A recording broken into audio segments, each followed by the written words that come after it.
and I want you to help me just unpack it and to hear your perception. Since I came here, One moment. Let's keep Taiwan at bay for a minute. You were about to allude to an interaction with women right 3 seconds ago, and you were about to tell me that these women are not giving you the respect. Yes, on the same line.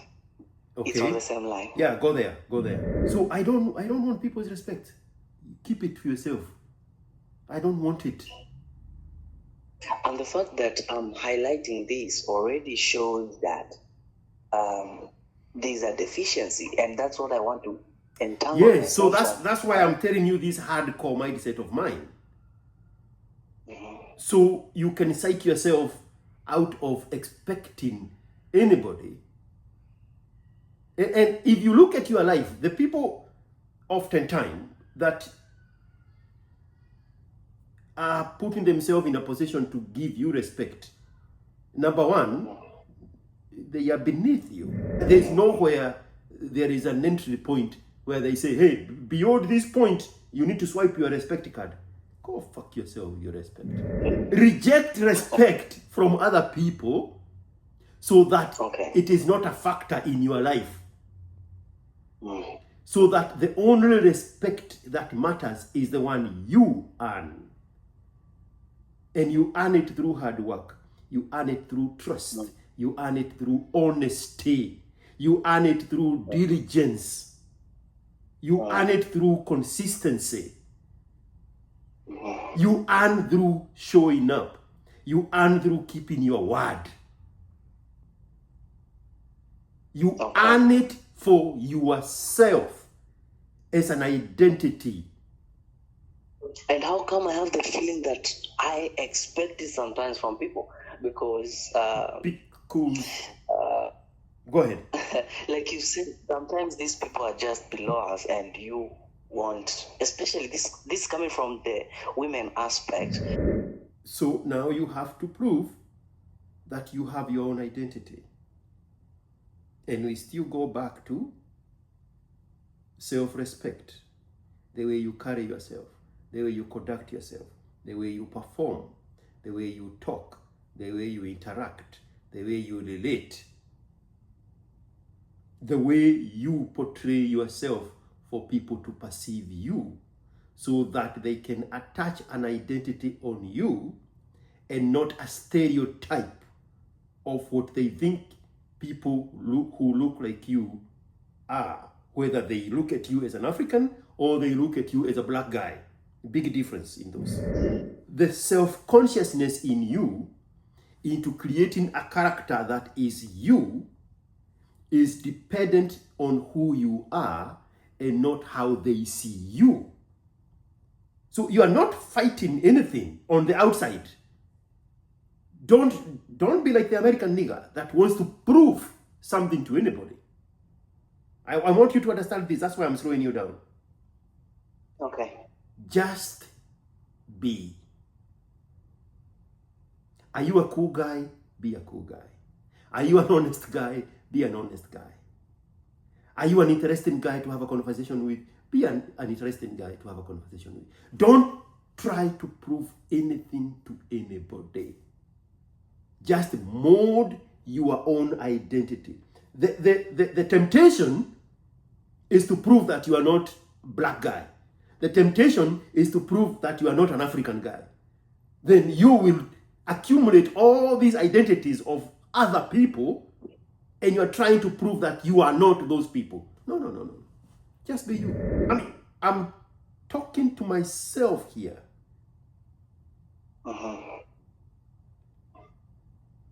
I have never been a black guy a single day in my life in America. I have never been an African guy a single day in America. I am George. NGA. Yes, sir. That's it. Let's work with this guy now. I've introduced myself as George, NGA. Now ask me about the accent. Oh yeah, because I'm from Kenya. And how do you speak English? Oh, because my country was colonized by the British. We moved from there. I give you the motherboard and we put all these identifiers on the motherboard. Don't fall into the temptation of people coming to you with the misconceptions of what they think an African is or what they think a Black American is. And then you are trying to, oh no, this one does not belong here. Oh, this one does not belong. Oh no, this is, no. My name is George. NGA. Let's work with this guy. I am trustworthy. I'm honest. I'm a cool guy. I'm harmless. Yes. There is nobody else's identity in those things. Those are my identity.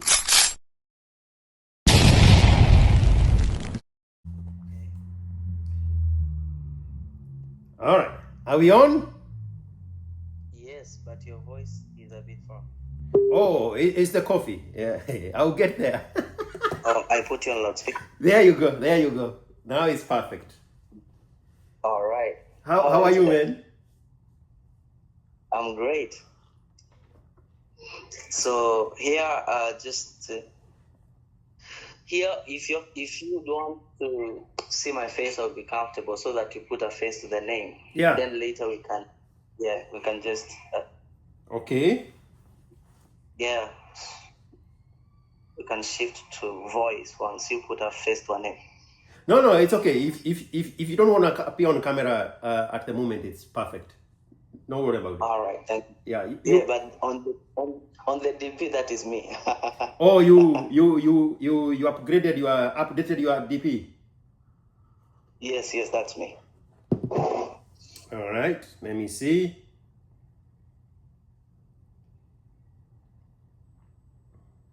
It's not there yet. It will get there. Don't worry about it. All right. So what's up? Yeah, first and foremost, thank you for creating time to just connect with me. Of course. Yes, I'm such a huge subscriber to your thoughts. Yeah. And your ideology. Yeah. Yeah. They are so out of this world. Man, I don't want to be associated with ideology. Then I become a radical movement leader, and then I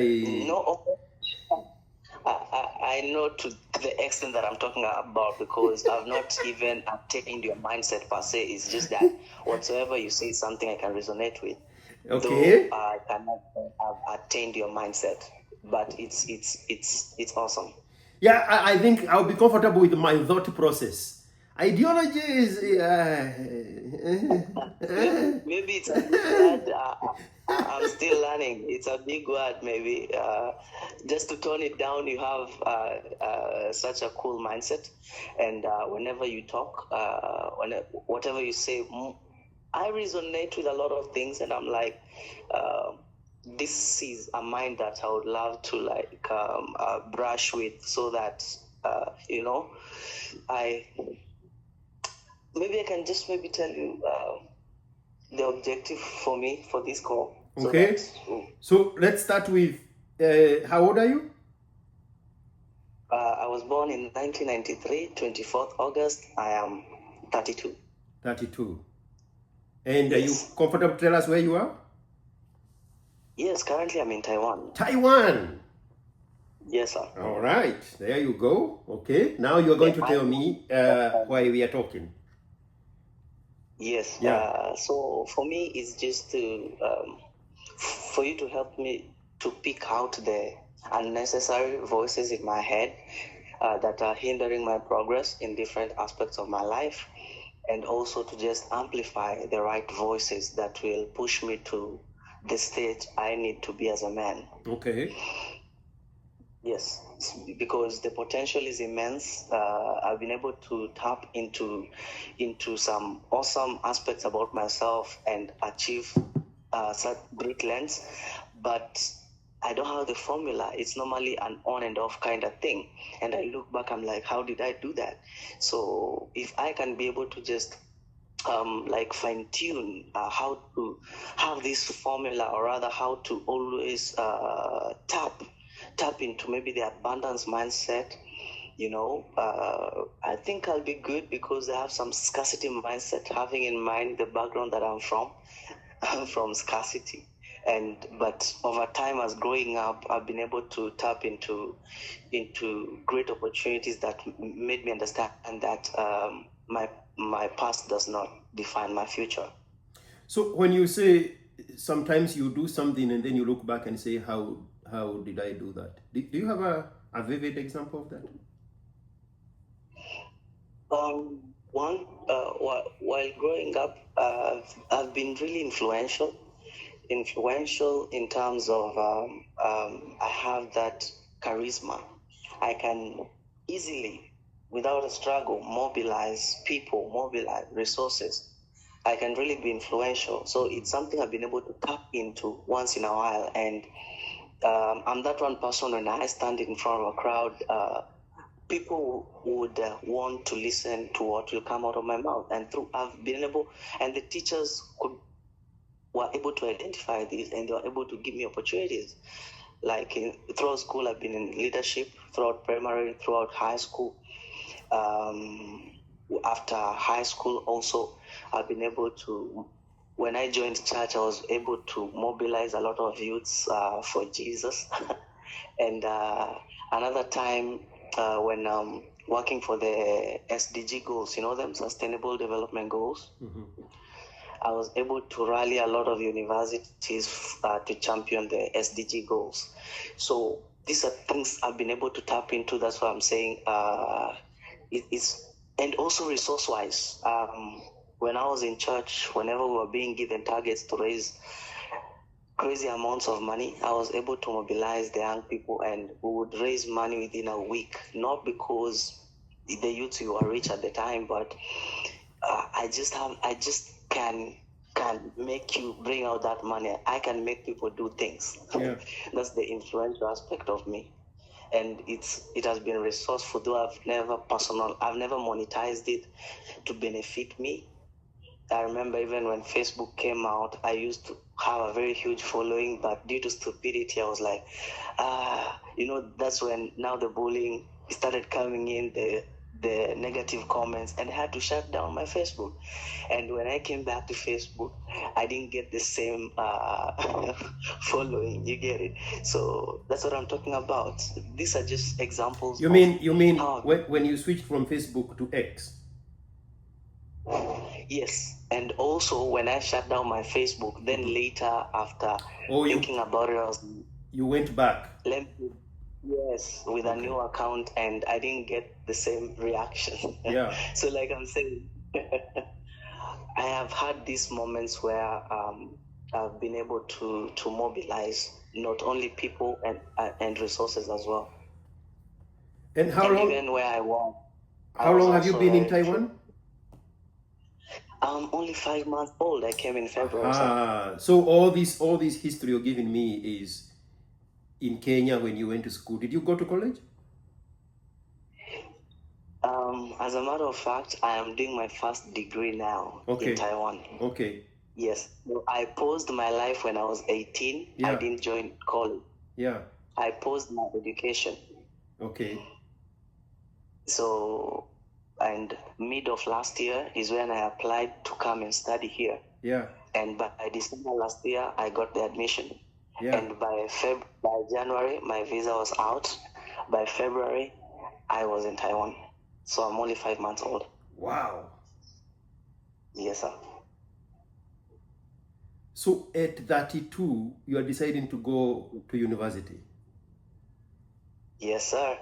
And it has a little background to it, you know. That's what I'm asking. Because,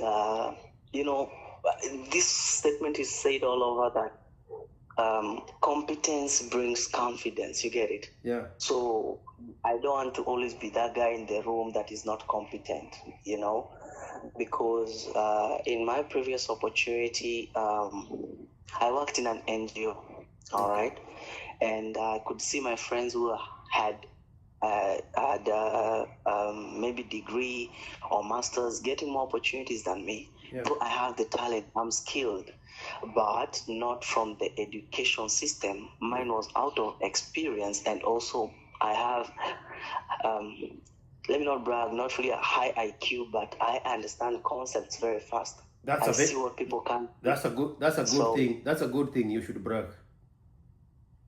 Yes, so I was able to understand systems in the IT world, and I was able to be very resourceful in an NGO. Yeah. And but the limiting factor was the degree part. So every time I felt underqualified, though by experience, if you give me work to design databases, I could, Yeah. which were used for clinical researches. Yeah. About research and development, because I was working in an NGO that deals with pharmaceuticals.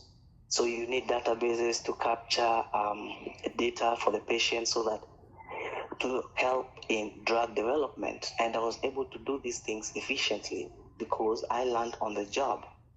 But I could not become more than a manager. I grew from being a data clerk, entering data, to becoming a data manager without school education, just out of experience and learning on the job. But even I got to a point I was being paid. To me, it was good money, 100,000, over 100,000 every month.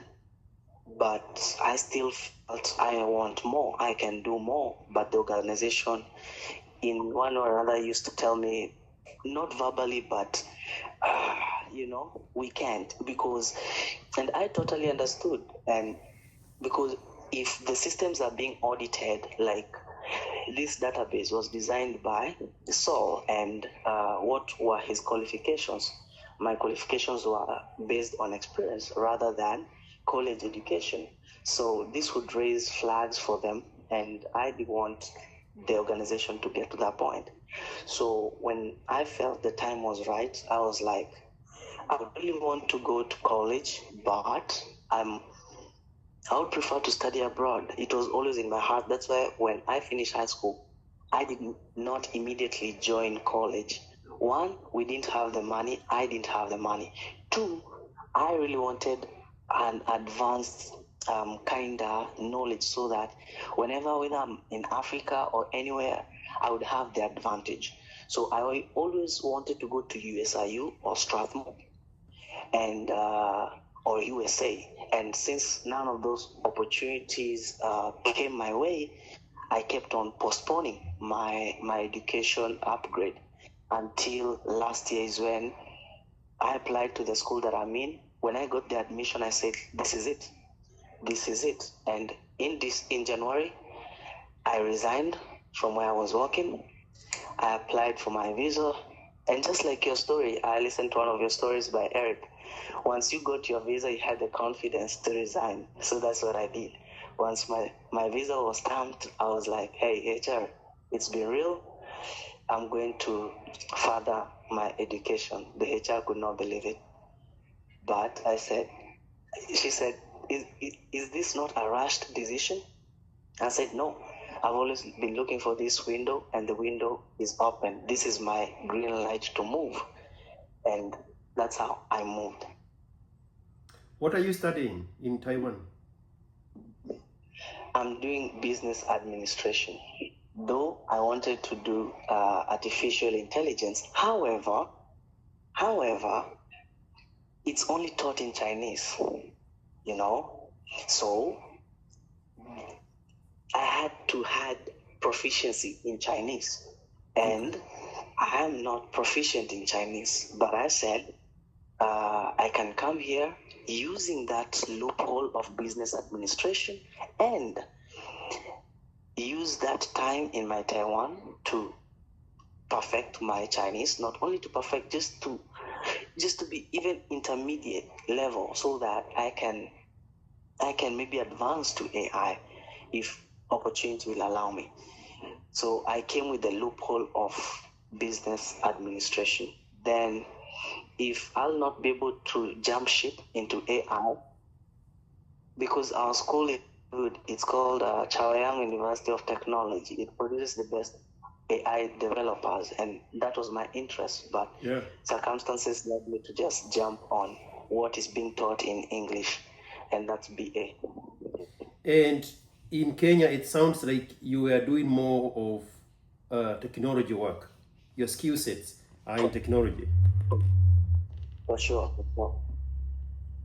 And you hadn't learned machine learning and AI in Kenya? No, it was more of a database development, Okay. research and development, Okay. pharmaceutical. Okay. Because I was there for 10 years. I spent 10 years in that NGO. So is there an opportunity for you to get like certifications on top of your Oh, yeah. business administration? Yeah. Yeah. Oh yes. Because There already all they some. want to see is papers. Come So again? all the organizations want to see are papers of qualifications.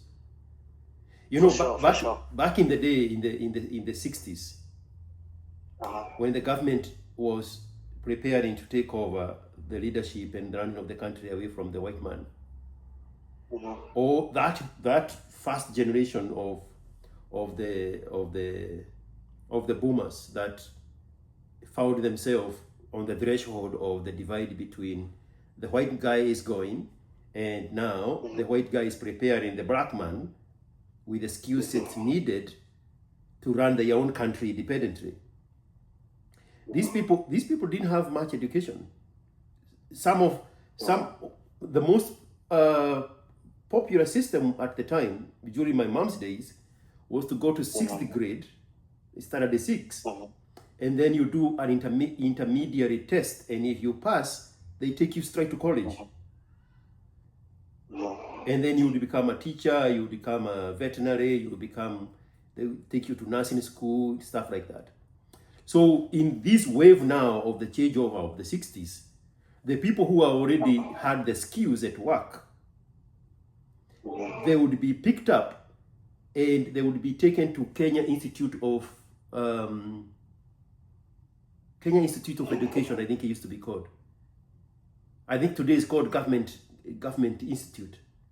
And they would teach them certification courses, like crash courses, to certify them on what they already have as a skill set, so that now they have a paper to show for it. Yes, but also to add additional information so that you understand where I'm at. Yeah. For me, also, it was just beyond advancing career-wise. Yes, when I was in that company, you'd want to grow in the company. But once you exit the company, the whole world is before me. Yeah. I'm not boxed to being a senior manager anywhere. Right now, it was more of like a new chapter, because when I came here, I already gave out everything that I owned in Kenya. Yeah. I even had a car. I sold my car to my sister. Yeah. The things in my house. I mean, it was like burning my ship after crossing to the shore. So I'm here to start a new chapter. Yeah. Hit the ground running. Be open to opportunities. Yeah. And see where my life goes, because I can tell you for sure, I've not yet figured it all out. Yeah. I've not figured it all out, because sometimes I look at my life, I'm like, every move or every place I've been, it was not so intentional that I wanted to be in certain spaces. It was just going with the vibrations of the universe. Yeah. You get it? Yeah. So for me, I'm not here to get my degree so that I go back and tell my NGO, hey, you guys, now I got the paper, now I can. No, I'm open-minded to what Asia has to offer. What more can I be? I'm not rigid on what I can be, because the potential is limitless. Yeah. Because I can tell you for sure, right now my part-time job here, we've just closed for the summer break. My part-time job, I'm a cram school teacher. I teach English. I teach elementary school kids English. yes, they have the whole curriculum. So I'm a foreign teacher working as a part-time teacher. So this is not something I used to do, but I am so agile. I'm so flexible to how life will make me adapt to any situation. And I can tell you for sure, the money is good, and it can get better because it's what will help me to also keep paying up for my university fee. It's what is helping me with my daily upkeep, and also saving for the future. I was listening to your story, the way you are diligent in tasks in saving money. Here, I don't have a lot to spend on, so I'm looking at stacking up, and later I will know what life has for me after I've stacked up, because the 4 years period is too long. I know it's crazy going back to school, but it was beyond going to school. It was also proving to myself that hey, nothing should ever hold you back because you don't have a degree. Have it in your pocket and you can be anything you want. So that's the approach. Man, that's a good dream. And if it's any encouragement, even for me, I mean, I turned 30 a few days after landing in America, starting fresh at 30. And awesome. For a man, there is no limit at what a man can do. And for you to be so clear-eyed on what you want, then it makes all the difference. Because you you keep saying you don't have it figured out, but you are better off than somebody who is flying blind, because you actually know what you want, and the pathway for you is much clearer even than somebody like me. When I showed up here, I was ready for anything. You know exactly what you went there for. So why do you think you are in your own way? Why do you think there are some noises in your head? Why do you think there are some limitations on the scarcity? Have you made a family? Have you made anybody pregnant? Have I? Have you made anybody pregnant? Pause first. Pause. Without talking about pregnancy, I want to talk about my father. Okay. I've grown up without a father. Okay. And because he passed away when I was just 3 years old. How old were you? 3, only 3. Okay. We are 6 of us. Okay. So I have, we are 3 boys and 3 girls. I'm the second last. Okay. So that means when my father was dying, my younger sister was only 2 years old. Yeah. So I am on the I'm on the affected side of being raised by a single mother. Yeah. So at some point I always feel I'm not man enough as other guys who have been brought up by father figures. I always feel the deficiency, because when I was a teenager, my uncle came to my mother and said, this young boy, how about he comes and live with me, because I have a son who is also a teenager. And I can also pay his school fees. So he took me in when I was around 12 years old, just about to be a teenager. Yeah. And I could see I was not used to the man energy that I used to see on my uncle. And most times, I can tell you for sure, it used to scare me because I'm not used to it. Because he was tough, he was strict, he was firm. I loved him and hated him at the same time, because I cannot be him, because I don't know how to be him. He's that one person who was raised, of course, by his father. He's from my mother's side, and he's a man I've always wanted to be. I was like, even in his voice, even in the way he has set up his house, the guy is just everything, And let me take you a few steps back. When my father took my mother in to marry her, that same uncle was just finishing Form 4. So the same way you normally say, the mama was like, I have a brother who has just finished Form 4. How about he come to stay with us? And that's how my uncle was taken in. And my father helped him through college. So later, when I became a teenager, the goodwill that my father had with my uncle is what made my uncle take me in. He paid it forward. Yes, he was paying it forward. Yeah. And every time being with my uncle showed me the image of the man I would want to be. Yeah. But thing with him, of course, was short-lived, because later I joined high school. Yeah. And from high school, I've never stayed with him again. So it was only short-lived. But I had a clear picture of how a man should be, how a man should talk, how a man should run things. But I never learned firsthand, you know. So my point is, sometimes I always feel the deficiency. I always feel, because the way my cousin has turned out, his firstborn son, we are totally different. I always think I'm the softer guy, you know, and I hate that, because it has affected my relationships in the sense that I always feel I'm not respected as I should be respected. I always feel I'm being sidelined. Yes, I've had some good relationships here and there, but the kind of experience I've seen always made me feel, no wonder it hit the rocks, because maybe I'm not good enough.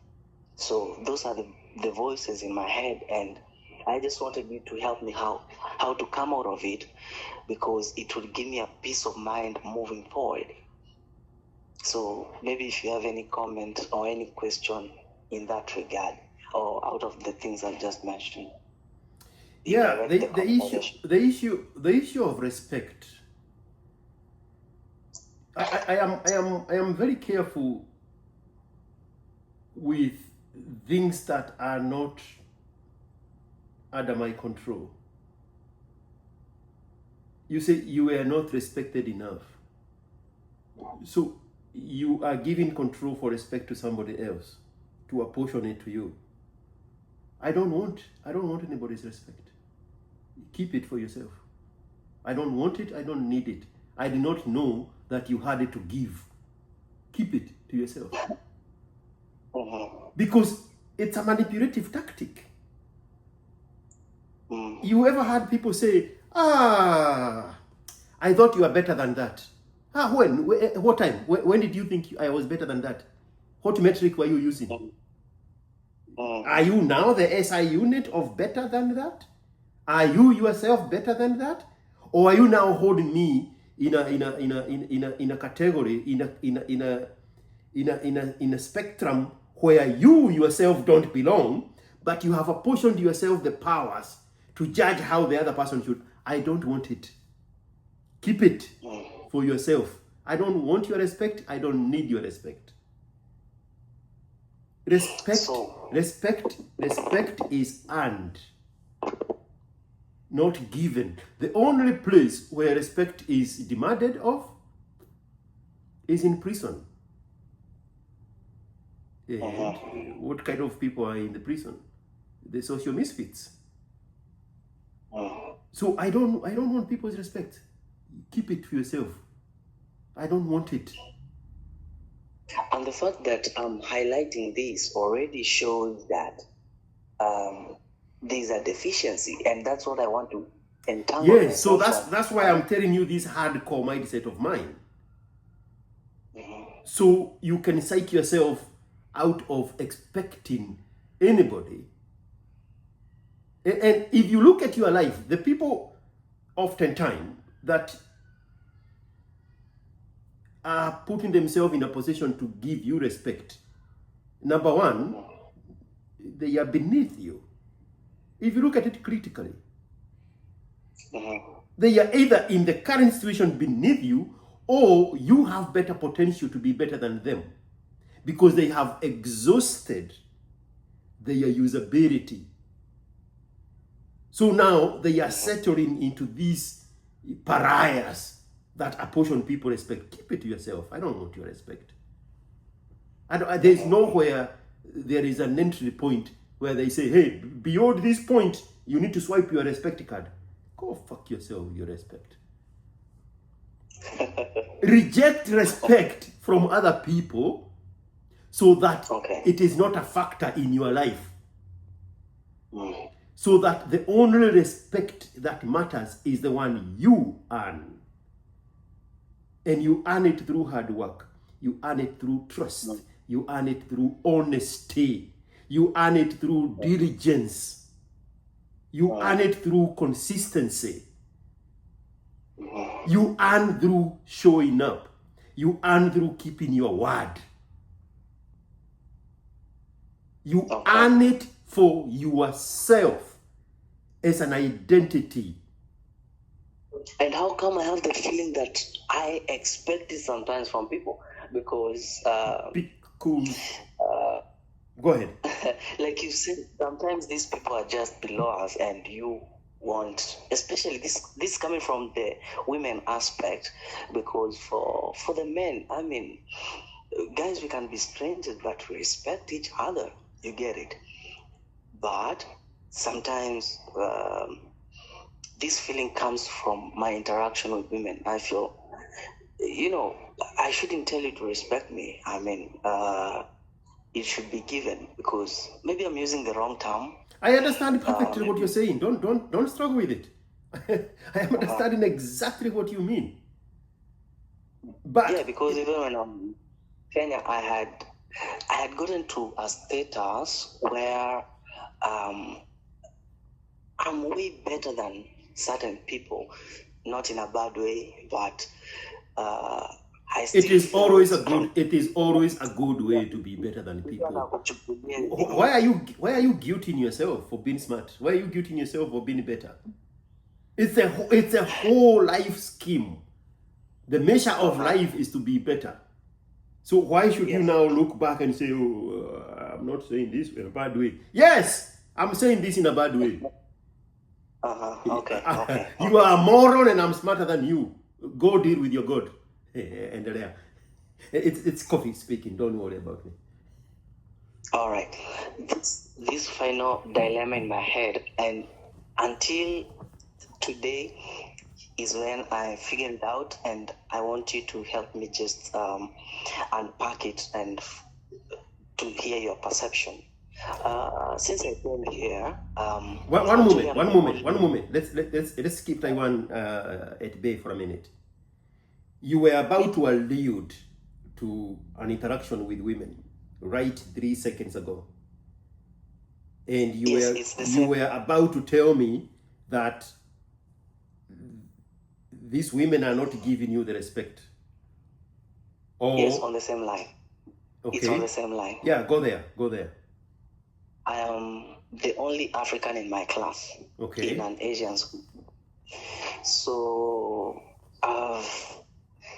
I've had a good share of interaction with people. Of course, you can't be liked anywhere, because I thought I used to like attention, but until I came here, I realized I don't like it, because people always like side eye you. They want to look at you head to toe, as in, I'm not used to that, because in Africa we all look the same, so people mind their own business. But here, I've also realized I've started getting certain anxiety whenever I want to go outside. I'm like, I get hot flashes, because all eyes are on me. I thought, I wear flashy clothes when I was in Africa. So here, of course, I started afresh. And when the fact that I used to wear flashy clothes, that means I liked attention. You get it? I used to drive a good car. Okay, not that very good, but it was just juke. And I loved it. So I liked the attention, because when you acquire these symbols of success, they are out there for you to show it. I mean, you're not showing off, but they are your paraphernalia. So, and I loved that. But coming here, my skin tone is my show off, not really a show off, but it's what makes people have eyes on me. And until recently, I realized I hate it. I don't like it. It's giving me anxiety. I don't know how to come out of it. You know, when I was here, the first days I was a bit confident, but nowadays, before I leave the house, I'm like, I get that jitters, a little bit. I'm like, going outside again, So I really don't know how to come out of it. I really don't know. So I want us to interchange the word anxiety for self-aware. Anxiety is a deficit. Okay. Anxiety is a negative signal to the mind. What you are getting, what you have is self-awareness. You are realizing that. Huh? Why is it bothering me? Because you think it's anxiety. Oh, okay. Yes. There is no solution to anxiety other than medication to make you a zombie. Okay, so it's anxiety is a bad word for this. Yes, so this is self-awareness and self-consciousness. You are now realizing that you have a chip on your shoulder by just being a black guy in a brown people's country. You are now carrying the perception and misconceptions that the brown people in Taiwan have on black people. They have seen, and much of the exposure of the world is how the American nigger behaves. So now you have to prove that you have your own identity. And we still go back to self-respect, the way you carry yourself, the way you conduct yourself, the way you perform, the way you talk, the way you interact, the way you relate, the way you portray yourself for people to perceive you, so that they can attach an identity on you and not a stereotype of what they think people who look like you are, whether they look at you as an African or they look at you as a black guy. Big difference in those. I would rather I would rather fight the misconception of being African than fight the misconceptions of being black. Yes, because the connotation, one moment, let's slow down. Oh, sorry. The connotation of being judged as a black guy also carries the misconception of the American nigger, which you are not even privy to and you're not part of. Now you also have to shed that away. But being conceived as an African, then you are on a higher ground. Because the perception of an African is totally different than a perception of a nigger. And the self-consciousness in you into creating a character that is you is dependent on who you are and not how they see you. So you are not fighting anything on the outside. Don't be like the American nigger that wants to prove something to anybody. I want you to understand this. That's why I'm slowing you down. Okay. Just be. Are you a cool guy? Be a cool guy. Are you an honest guy? Be an honest guy. Are you an interesting guy to have a conversation with? Be an interesting guy to have a conversation with. Don't try to prove anything to anybody. Just mold your own identity. The temptation is to prove that you are not black guy. The temptation is to prove that you are not an African guy. Then you will accumulate all these identities of other people and you're trying to prove that you are not those people. No. Just be you. I mean, I'm talking to myself here.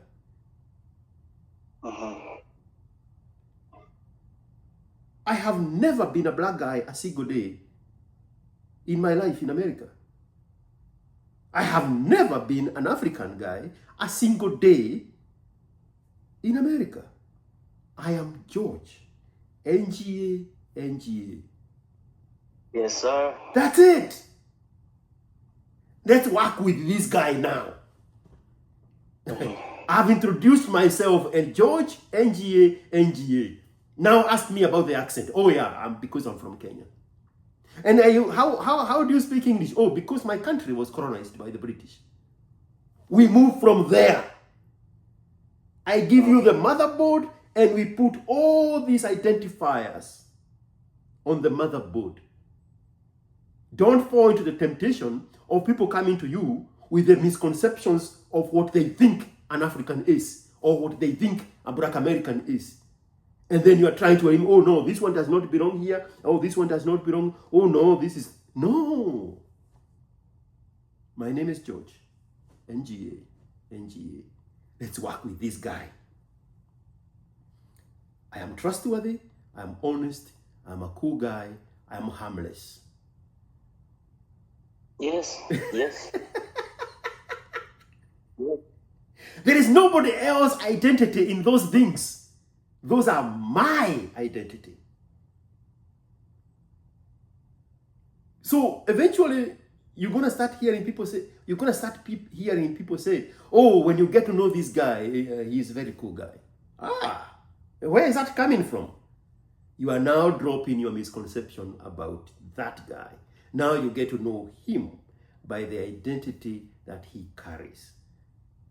But if you walk around pretending to be an American nigger, then there you go. Your burden is to prove that you are either an American nigger or you are not an American nigger. If you walk around pretending to be an African guy from Africa, then your identity is that of an African guy. Now your perception and misconceptions are your burden to prove or disprove everything they have ever had about an African. Now they double checking it on you. No, I'm not those people. Let's talk to me. Let's talk about me. Let's talk of me. George, NGA, NGA. You want a cool guy to hang out? This is me. You want an honest guy? This is me. You want a guy you can trust? This is me. You want a guy who keeps his word when he says he's going to do something and he does it? This is me. You want a guy who brings the best grades? This is me. You want a smart guy? This is me. Because now they are looking at you in class and they're like, is he going to be able to pass this test? Then you pass the test. So did you pass the test as the black guy? Did you pass the test as a Pan-African? Or did you pass the test as you? I got A's in every unit. Exactly. Where do they see a black guy scoring an A? Where do they see an African guy scoring an A? Now they know you, not an African guy. Okay. That's it. That's it. Okay. You have the best opportunity to design yourself the way you want them to perceive you. But if you go with these foreign identities, you are always going to be running against the misconceptions. You are going to be exhausted. You are going to, and if you think a misconception is cute, then you try to mold your character to become that misconception. Oh, I hear black people are gangsters. Now you're walking around like a gangster. What the fuck is that? Nonsense. Yeah, and the problem is I also don't know the perceptions they have about us. I don't know, because there's also the aspect of language barrier. In my class, the mode of teaching is English, so at least for them I can interact. But outside our class, everyone else is Taiwanese. In other words, stroke Chinese. So I don't know their mindset about the black or the African. I don't know. I have no idea.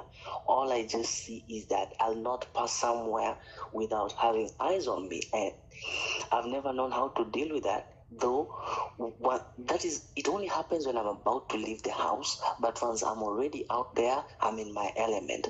But the very idea that I am dressing up to go outside is when now that self-aware rushes in. But once I'm out there, I'm already in my element, just doing what I'm supposed to do. So now, what I was just saying is that how do I just leave the house without feeling that? Because I'll tell you how. You lived in Kenya for 32 years.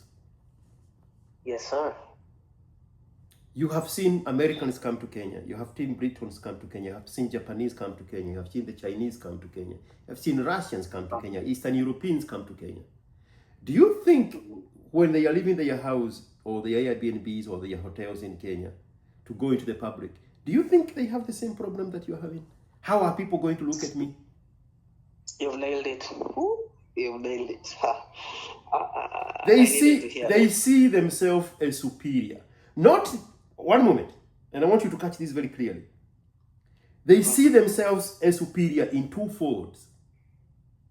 As the foreigner who made it to Africa, and as the foreigner interacting with the Africans. Wow. Be that. I see yourself as superior. You are the guy who made it in Taiwan. Superior. You are the first guy, the Taiwanese and the Min'an. Are you familiar with the Min'an group of people? No, thanks. It's the indigenous group of the Taiwanese. Min'an.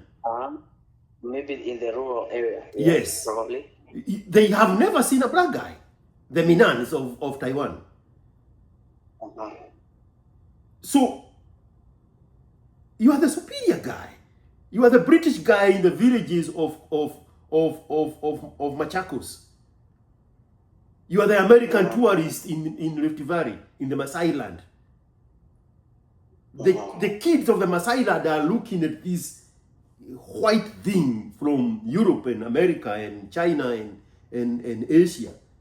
Do you think that foreigner in Kenya look at themselves as inferior? Adapt that mindset. You are the guy who made it to Taiwan. You are sitting in a class of nothing but Taiwanese. You are the only foreigner there. You are the first one to make it there. You are the first one they are seeing in their life. Conquer them. Dominate them. Yeah. That's what's up.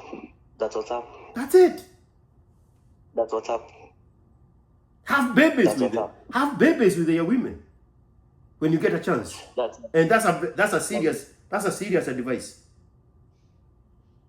On to that point. That is a serious advice. I'm not joking here. I hear you. On to that point. On to that point. So, my interaction with my classmates is very platonic, though they are already not the people I'm used to in terms of preference, because I'm from Africa, so I'm used to the African girls. So for them, yes, they are pretty. Face card is given. You turn right, you turn left. The face, they got it. The hair, they got it. And there are some, they're just all beautiful without trying, okay?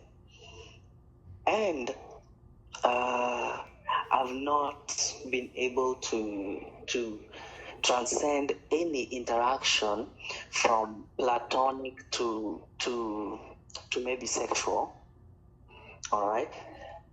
But I can't say since I came here I've not smashed.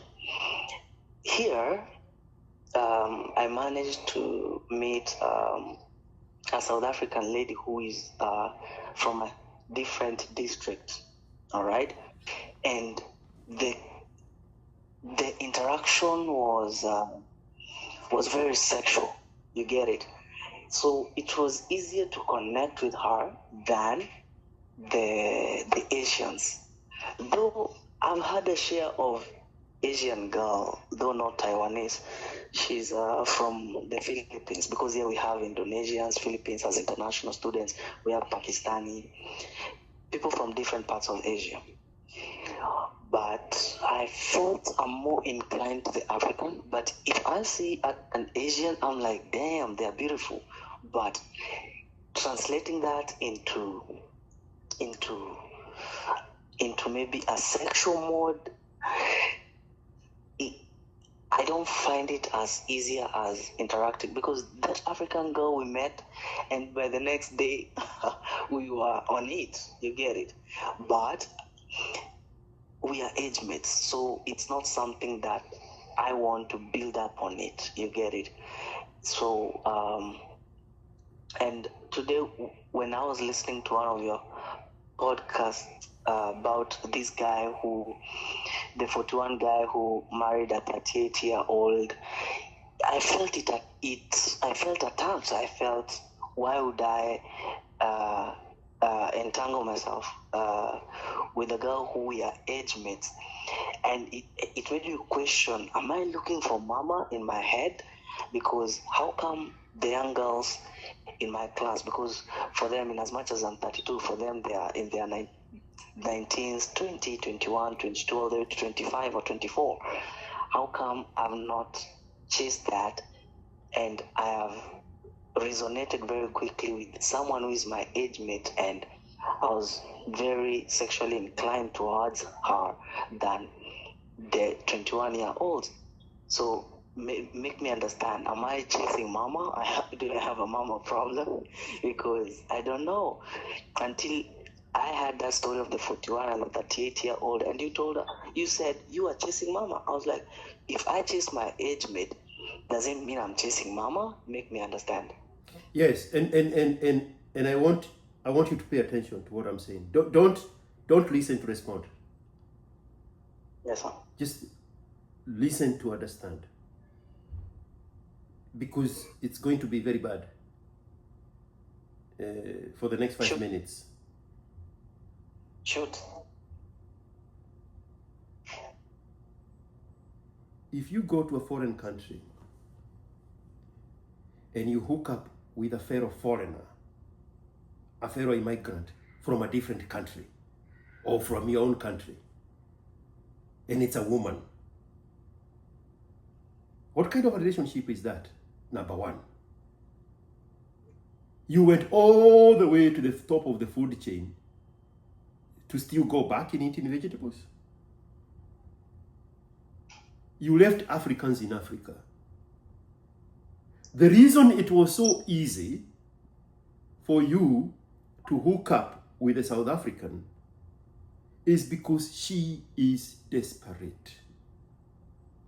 You think you can't score a Taiwanese?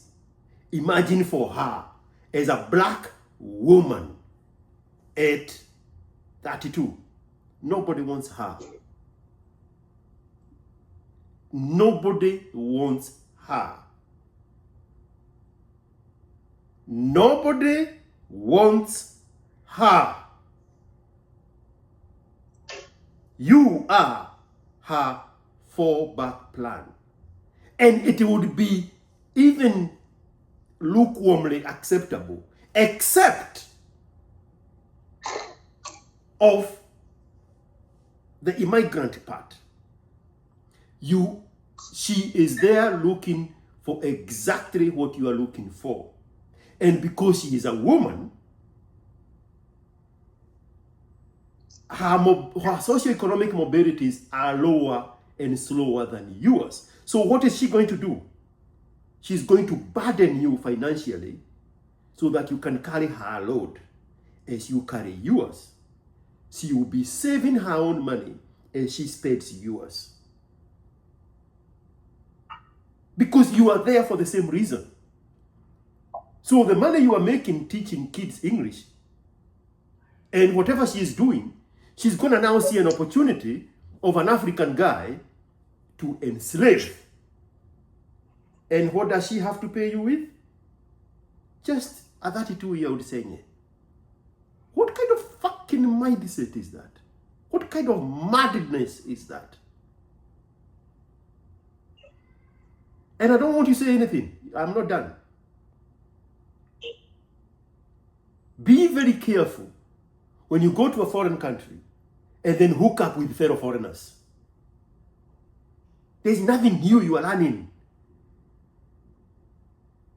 You are now the lowest denominator that you transferred from your fucked up, God-forsaken country. Now you have brought up that mongeke low-level vibration in a foreign country. And you have set yourself to lose from potential opportunities for you to interact with higher vibrations of people in the country that you are, which is exactly why you are there, for something better, for something more meaningful, for something more profitable. And then you congregate with these like-minded, low-level fuckers from your God-forsaken country, and you become fellow piece of shit. Those are the villages they have created in Federal Way, in Oregon and Washington State.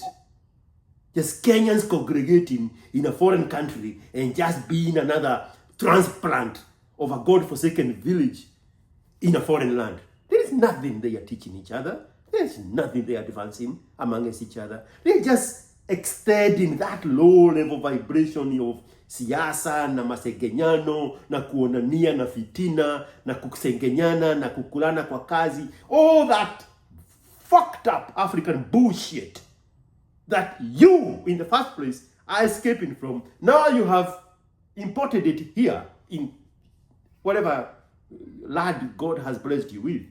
And now it's just another Africa in a first world and a developing world. What kind of a fucked up misstep is that? And now couple that with this woman now has rescued because nobody wants her as a black woman from Africa. A black woman, generally, in a multicultural society, is the most dismissed, disregarded, dismissed, and ignored woman. Period. Take that with your black woman's God. So she's going to enslave you. That's why just the next day, she gave you saying, this one here is my fallback plan. This one is my option, the only option. And I'm going to throw so much Senya in him, he's not going to see straight.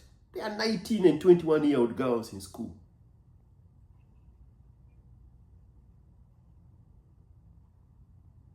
Why would you do that? Why would you do that? Just work on building yourself. Beat these kids in 1, 2, 3 exams and they see your potential. You don't have to chase them. They will come for you. They will be throwing themselves to you. Women love results. Don't chase women. Chase success. Chase progress. Chase growth. Fix your frame. The right woman is going to adjust to that. But if you go looking for danguros, what the fuck is that?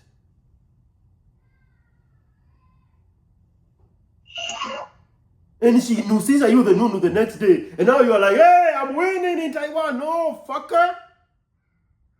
You are being enslaved.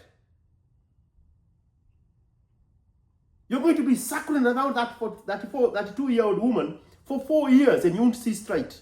And you have missed the boat by the wind and the depth of the Sea of China. Just focus on beating these kids in class. Fix your frame. Just be the most interesting black guy they have ever seen. Girls will start fighting over you. Don't chase women. They will chase you. I hear you. Bro, run away from that Loud and loser clear. of an African woman. Go tell them to report me to some African woman's god. Tell them that's what I said.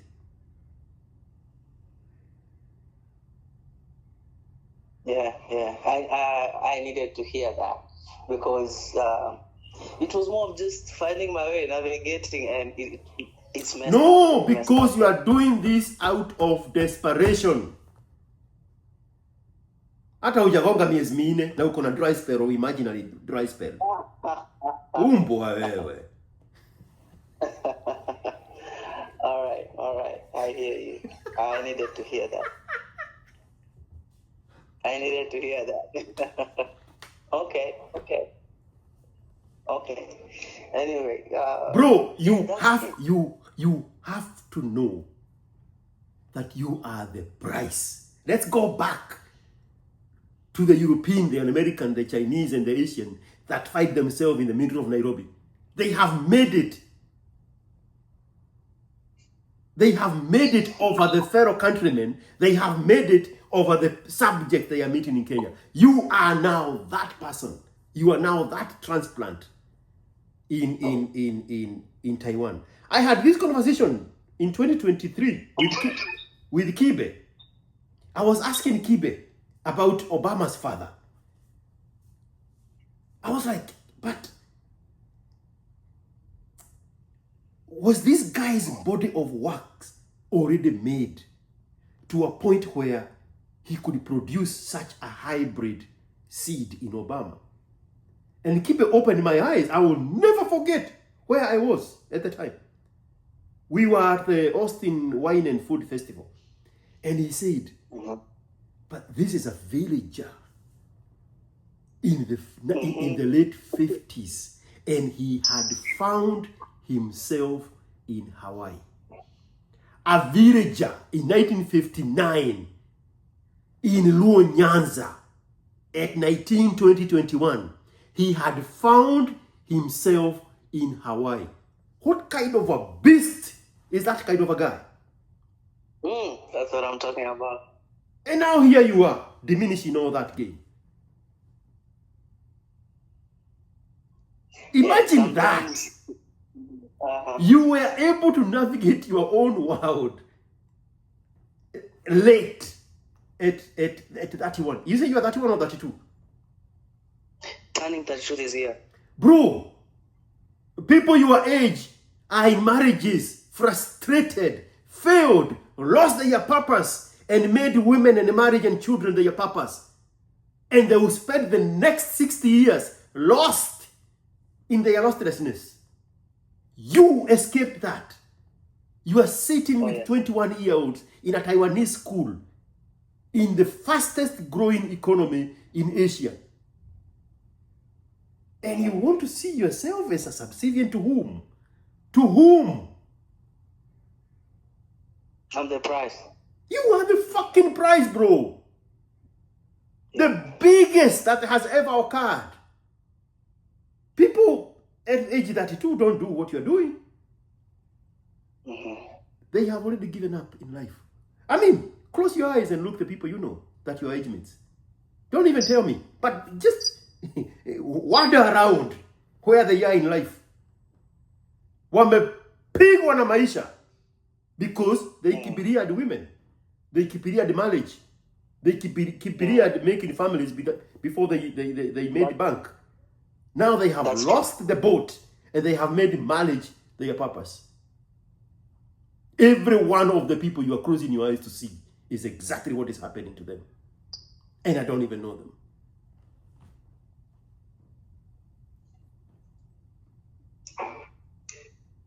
Yeah, I've gotten a brilliant opportunity to champion a new cause, to create a new identity, to create a new path, to carve a new niche. I mean, the possibilities are immense. They are limitless. That's the spirit. If Obama's dad had not tasted alcohol in his life, he would have been president before Mwai Kibaki. You know Mwai Kibaki is the one who gave him a job in the Ministry of Finance. Come again, please. From what part? Who would have become president first? If Barack Obama Sr. had not tasted alcohol in his life, after going to school in Hawaii, after going to school in Harvard, after going to Kenya and working for the Ministry of Finance with Moi Kibaki. Moi Kibaki is the one who gave him the job. If there was no alcohol in that journey, he would have become the president of Kenya before Moi Kibaki. Okay. But he did not believe in himself. And he let women and alcohol get in the way of his dream. That guy was a beast. If you look at his journey, how he got to America, he was past the age of going to school age kind of people. Just like you. He went to college when he's an adult. Yes, sir. After having failed to go to school and staying for a big chunk of time out in the cold, hustling. Then somebody found him and channeled him with that the dream program of Tom Boyer. The used to be called what? The African Airlift. The same one Wangari Maathai benefited from. He was the adult kid in the same classroom with other kids in Hawaii, just like you. Now I see the bigger picture. You still worried about how people look at you when you're leaving the house as a black guy in Taiwan? Perception has changed. We have changed the gear. Bro, you are the beast. You are the beast. I am the beast. 32. Wow. In a classroom of kids that are more than 10 years younger than you. And you think I've seen a lot. And you A lot. think your type is a South African danguro of the same age. Wacha mchezo bwana. That was fucked up, yeah. Wacha mchezo bwana. That was fucked up, yeah. Smash these 21-year-olds. They will throw themselves to you. Bro, be the most interesting non-brown guy they have ever seen in their life. Just by the way you conduct, the way we talked about earlier. Just the way you carry yourself. And you are allowed. Don't let anybody guilt you. Yeah.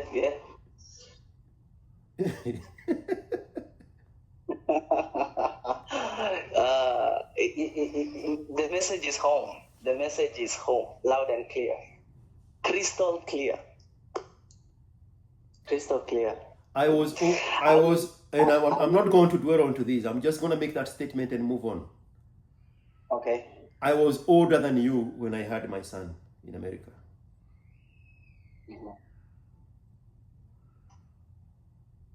Focus. Yes, sir. If there has to be a woman, let it be the right woman. You attach yourself with a fellow immigrant, you become the slave. They will be making nyumba ya ghorofa in KwaZulu Natal on your bill. They'll be saving their money as they spend your money. You become their slave. Why would you want to do that to yourself? I told you it's going to be bad in the next 5 minutes. How am I doing? Mimi sio mtu mzuri. Mimi sina haja na uzuri. I don't know what to do with the uzuri.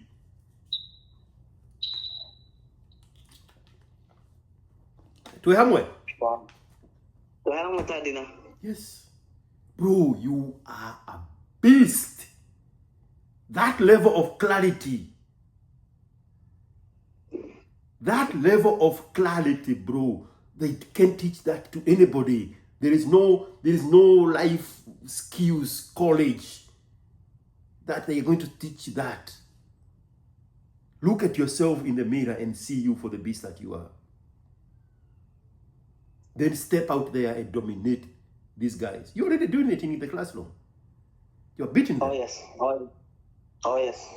Every day, the confidence, the proactiveness. I mean, I'm that guy. I'm that guy. And be I always used outspoken. to shine. Be I one always moment, used to shine. one moment. Okay. Be outspoken in the classroom. Contribute. Mhm. Become the professor's favorite, because you are matching their energy. You are validating what they are doing, that you get it. It's going to be much easier for you to get the projects and to get the attachments and to get the placements and to get the referrals and to get the recommendations, because you have proved yourself.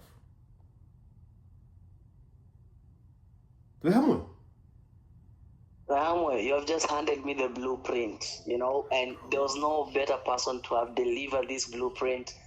I'm just excited. I made that contact. I initiated, and I'm so happy that we were able to connect. I needed that blueprint, and there was no better person to deliver it. No better person, because you have been there, you have seen it, and yeah, that's it. you have. Let me tell you what you've done. You've literally placed yourself. You have literally used my eyes to look around, and I was journeying with you in all this, and I see myself differently. I'm going to just be the game changer. To be the game changer. And there's even a bigger purpose why I'm here. Like I told you, I may not have figured it out very well, but I go with that. You see, like what you've just handed me is like my next pieces of the puzzle that I just needed, because, well, I mean, everything is just falling into place. That's what I can say. The puzzles are just coming together. Like what you've just handed over to my brain, to my spirit. I mean, it's for me now to just navigate further. At the beginning, I was tempted to tell you, I'm so happy for you. I'm so proud of you for having made it to Taiwan. But it would not have landed at the time, because you still didn't see yourself as somebody worth of the praise. But now you see yourself different. Yeah. And before I knew it, I was like,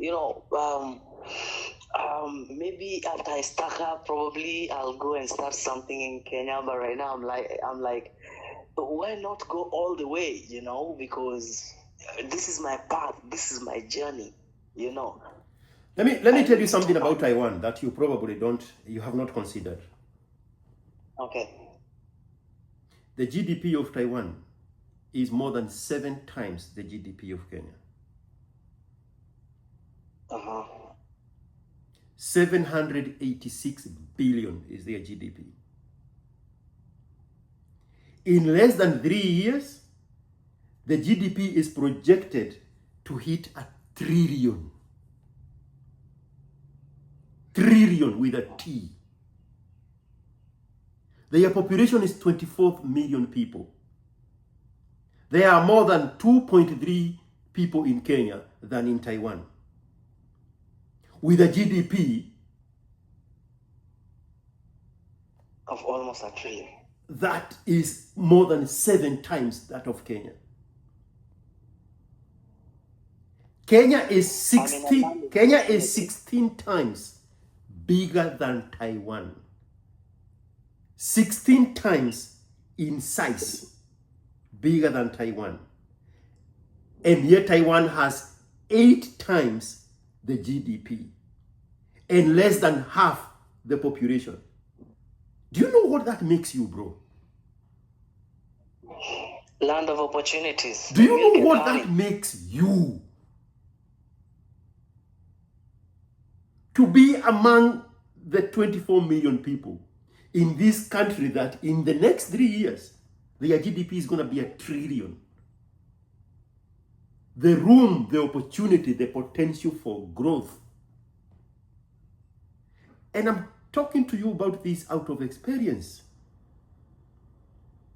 When I came to this city, Austin, Texas, the population was 500,000. Now, there is 1 million over the 500,000 people. Wow. The population now is 1.5. It used to be 549,000. That is growth. I have seen everything come to Texas. Everything come to Austin. I have seen Austin grow so fast. On the south side, it combined with Buda and Kyle. On the west side, it combined with Cedar Park and Riada. On the north side, it combined with Wells Branch and Round Rock. It's headed to Georgetown. If you know what you are doing in the midst of that growth, the only place to go is up. The vantage point for you is the tiny population of the people with such immense financial opportunities. Find your center and grow with Taiwan. That's what's up. Taiwan are the #1 manufacturers of semiconductors. The microchips. Yes, sir. What are they called? M3? GSM. Is it called M3 or M4? What is the newest technology now? I can check it out. It's M3. Okay. The Taiwan Semiconductor Manufacturing Company is the largest fabricator of the M3s. They beat South Korea, both in Asia and in America.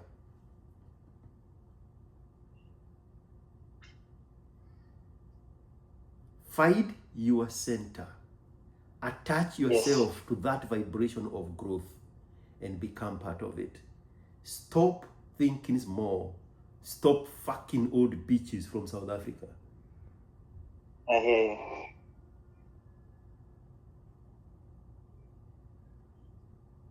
Nimechomea South African beaches ya kutosha. You know, there was that tendency of being inclined to what you're familiar with. No, that is nonsense. That is nonsense. That is nonsense. That is nonsense. The guy who created the ship to float over the ocean, they were not motivated by inclining to what is familiar with them. The guy who built an aeroplane to fly in the air was not inclined by what is familiar with them. Vasco da Gama in 1492 did not take sail from Portugal all the way down the coast of Africa, all the way to India, because the motivation was what was familiar to him. That's a dead brain mindset of the curse of the black. And an excuse for that matter. If you're looking for a reason to fail, you're never going to run out of excuses. Don't be that guy. No, I'm here to win. I'm here to win every day. Don't be that guy. What is familiar? What the fuck is what is familiar? What do you know? What do you have that looks familiar? Nothing. Okay. The world is about exploration. The world looks the way it looks now. Whether it's in the Middle East or in Asia or in Europe or in America or in the northern countries. Because of the desire to move away from what is familiar. Look at the Middle East. They have grown right in front of our eyes. There was no Dubai 20 years ago. You think the motivation is what is familiar? What is familiar? Trade with on camelbacks? That is what is familiar for the UAE guys. Uh-huh. Look at them now. That mindset should be illegal, should be criminalized. Okay. Okay. I don't think I'll ever use that term again because I think I'm very adventurous in nature. I totally know so because, you know, a quick short story. My father, when he was around 32, he had already had like all of us, okay? And that means by 25, he had already started the journey of familyhood. And he used to be an English interpreter for foreigners whenever they used to come to Kenya, especially in the church setup, because he was very good in English, though not very literate, but he was very intentional in learning English. And whenever foreigners used to come to preach the gospel, they would speak in English and he would do the translation. But the family aspect, starting too early, stopped him from embracing opportunities of being abroad. Because while growing up, you know about the Kenyan culture of having album, where the pictures of all the journeys of the family. So a lot of our pictures were my father with foreigners. So he was almost got the opportunity to spread his wings, but he never made that move. You get it? And unfortunately, he also died before he could actualize his dreams. So I always looked at myself when I was even approaching the age that I am, and I said, I don't want to make the same move. I want to be different. I want that burning desire of being adventurous, exploring the world, to just fly with me, to just flow through me, because I always looked at those pictures and I'm like, and this guy with all these connections, he never traveled, he made good friends. Every foreigner wanted to meet him because he was the best translator. Of course, in the rural areas, whenever this missionary used to show up, he would be very friendly, very charming, very handsome, energetic, 25, 26-year-old man. But I always used to look at the pictures. I'm like, man, all of these opportunities are in your hands and we are struggling. I never used to understand it. Now I want you to imagine that is how Obama saw his father. After he has died, just like your father. And he looked back at the things his father was able to accomplish at such a small period of time and considered where the adversities that he had to overcome. So when I'm saying if there was no alcohol in his system, he would have become president, Obama must have seen that in his own father. So he was like, if this guy could accomplish these things in such a period of time before he dropped dead, and I'm his son, how much more can I? Exactly. That's why he became president of the greatest country in the world. The first one who doesn't look like the rest of the 43 ones. That is the motivation, bro. That's why we have fathers as giants in our lives, so that we can always look up to them at the things they were able to accomplish. And then to fill in the gap and do even more. Yes.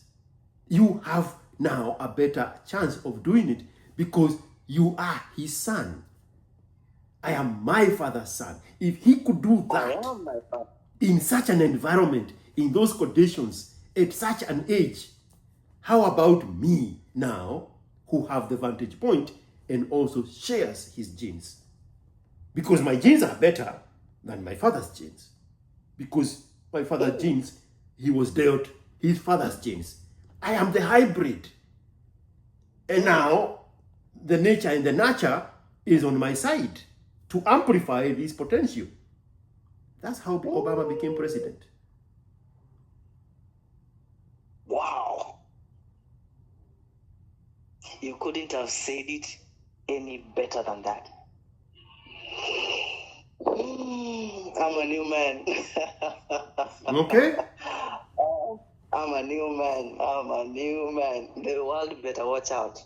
So one last The thing. world better. When I asked you if you had made anybody pregnant in Kenya, you did not want to go there.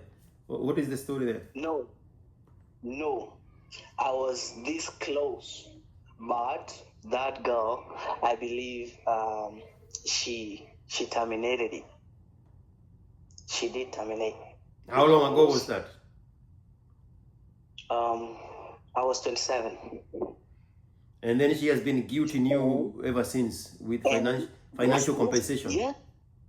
Yes. No, beyond financial. She was like, can I visit you in Taiwan? And I almost considered it. I told her, How did I know this? How did I know this? Well, listen, because when you one moment, let's put timestamps on this shit. Yes. How old are you? 32. 5 years ago, and to date,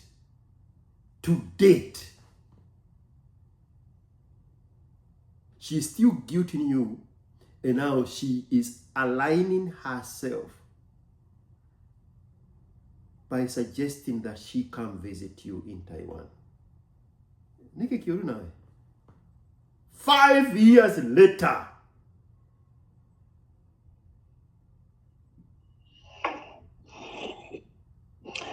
Yeah, and I was like, bro, one moment. Okay. She could have been illegally underage 5 years ago. She is too old for you today. Okay. So forget about her brokenness. She come out the gate as the wrong woman for you. Yeah. Now I see it. Now tell me how old she is. She just has to find life there. No, one moment. Tell me how old she is. 25. I met her when she was 20. And how old are your classmates, the Taiwanese girls? Right around that age. Bro. In Kikuyu, you see the way you can tie a cow with a rope on one leg, right at the ankle, at the very bottom by the hoofs. And you tie it the front leg. That cow cannot run. In Kikuyu we call it gaduadua. When it's walking, it has to walk limping because of the imbalance of being tied on the wrong foot and at the wrong side, at the wrong angle. So the movement is very limited. She wants to come and tie you gaduadua. She has tied you gaduadua for more than 5 years in Kenya. She wants to come and continue tying you gaduadua. It won't happen. In Taiwan. It won't happen. She has succeeded for more than 5 years. You have never moved on to better, younger women. You have always kept her around. More than 5 years later. That's not it. Yes, the contact is still on my phone book. What else? What else do you think matters? She still has. What else? She still has access to you. So, do you recommend? Yes, blocking? block her. Yes, you already know the answer to that question. That's why you're asking it. Okay. Kat. Okay. Kat, is your mom still alive? Oh yes. She's almost 50 now. Cut all communications with any human being that is not in Taiwan. And if they are in Taiwan and they are black, cut them off. The only person you need to be talking to is your mother. I hear you. Talk to your mother every week. Send your mother love, resources, and support. Every week. Create a timetable where she is anticipating connecting with you. It will keep her longer. You want her alive. You want her to be there when you succeed. Yes, sir. Connect with your mom. Cut everybody else out. I don't care if there is the uncle who paid for your school fees and housed you when you were 12 and 13 and 14. You have moved on to another level. You are no longer connecting to him at the level of a 13-year-old. Because if you're not careful, those people like that are always going to see you as the infant that you are when they helped you. Oh. Yes. Yeah, that's not true. Even if you're a grown-up, to his eyes, I'm never that guy. I'm never that man. Bro, I am using that big word there, infertilize. Because they want to see you as an infant. They want to see you the way they saw you 17 years ago. And they do it on purpose so that you feel indebted to them. Just your mother. And tell her never to give your number to anybody. If anybody asks for the number, tell her to say, I don't know his number. He is the one who calls. Just your mother. Yes, sir. If anybody dies, they bury themselves. If anybody is getting married, they go do whatever they have to do. Cut out black tax. I wish I knew that information 20 years ago.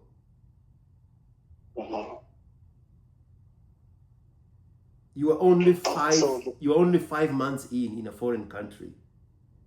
Reject black tax from the get-go.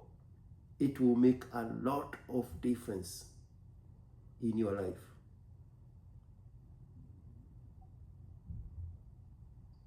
I hear you. Don't get into any WhatsApp groups, even with your siblings.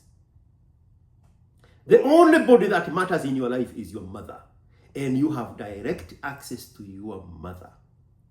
And if your mother tries to pass other people's messages and problems to you, tell her, Mom, you have a choice. You relate with me as your son, or I cut you out. I'm not a project. You are not a project. You are my mother. Anything you need in this world, I will provide. But don't bring attachments of other people's needs. I want to be guilty of not having provided for anybody else except for you. I'll deal with that God when I go to that God's heaven. You are my only project. I hear you. Reject all forms of black tax. Love your mother, provide for your mother, be the resource for your mom. Yes, sir. Every week. Talk Yes, to sir. your mom. Hii mongeke ingine, cut them off, bro. Focus on you. And for you, you are playing catch up because you are a little bit on the late side. So you get entangled with all these WhatsApp groups of nani alikufa, nani anaoa, nani akomgojwa. That's not your problem. Yeah, it's too much. Do you know why it's not your problem? Do you know why it's not your problem? Because if I don't say what I'm going to say next, now I'm going to be the bad guy. I have no problem being a bad guy. Go report me to your bad guy's God. Do you know why that's a problem? You do not have the same luxury to open a WhatsApp group to ask for school fees. Oh yes, oh yes. You don't have the same luxury to open a WhatsApp group to ask for rent. in a foreign country. So why else are they putting you in those WhatsApp groups? They don't know your problems. They don't care about your problems. Oh yes. You heard me telling the pilot, Eric, that they don't even know there is a time zone. They call you at 3 o'clock in the morning and then say, kwani huko ni saa ngapi? Nimekuwa bucha. They don't care. Just your mother's phone number. Just save it as mama. Cut everybody else out.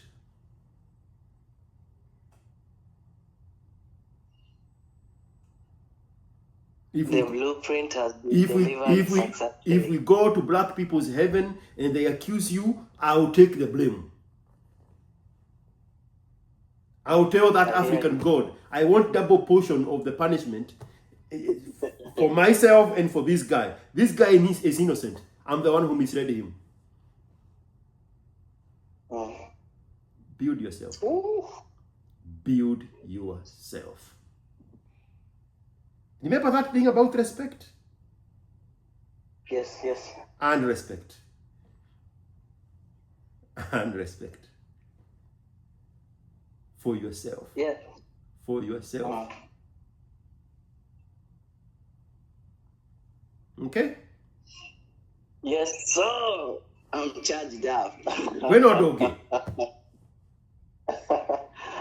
Oh. Block that girl right now. All right. Block everybody. The girl who aborted in Kenya and the South African in Taiwan, both of them, cut them loose. Yeah. Yes. The right girl is in your classroom. Yes. The right girl is a native. Is a native, for is sure. That 24-year-old school teacher that has been giving you the look. Deal with those ones. When you get an opportunity, make them pregnant. A lot of them. Deal with the consequences later. But make them pregnant. I hear you. And I'm not kidding. Oh, it's not a joke? No! Okay. No! You want the right women supercharging your super genes.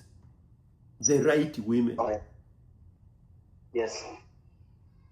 At the end of the day, you're still a man. You want to spread your seeds. Oh yes. Have the right women. Women carry your seed. Not some ballast fake hair wearing South African danguru. Wewe wacha mchezo bwana. No more language. Tell them I'm taking the blame of all those evil things.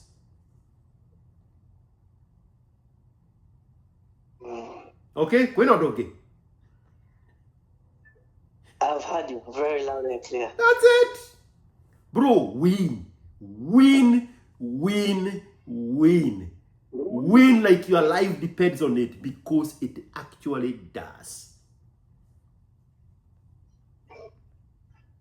Win for your father. Yeah. I'm here for a purpose. Yeah. Okay? Yes. Okay, man. All right. Take care. I'm happy for you, man. Bye-bye. I'm very happy for you. Keep winning. Thank you so much. Thank you. All right, man. Keep winning.